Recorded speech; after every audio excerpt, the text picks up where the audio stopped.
আমি বাঁচতে হয় বাংলায় বাঁচবো, মরতে হয় বাংলায় মরবো। তারপর ছিল মা বটগাছ, কারণ এরকম এক সে মা চলে গেল।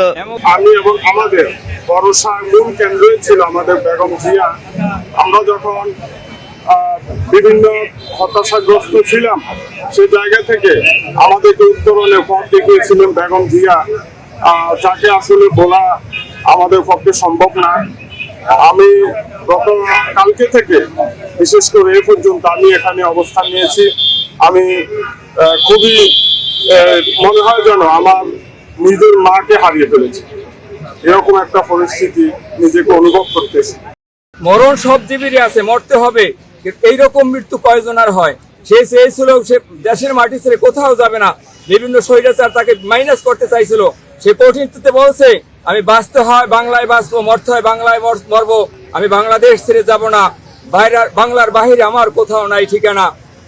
কবুল করেছে, কারণ যখন সে এবার হসপিটালে অসুস্থ তখন তাকে বিদেশে নেওয়ার জন্য ছেলের বউ আত্মীয় স্বজন বারবার চেষ্টা করেছে, কিন্তু শরীর তার এতই ক্ষীণ হয়ে গেছে, দুর্বল হয়ে গেছে, নেওয়ার মতো পরিস্থিতি ছিল না।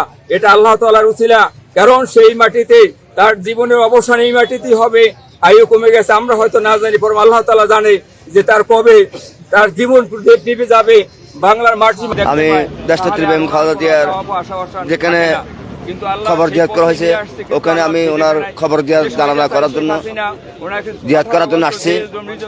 কারণ আপনারা জানেন গতকাল দেশনেত্রী বেগম খালেদা জিয়া আমাদের থেকে চিরবিদায় নিয়েছেন।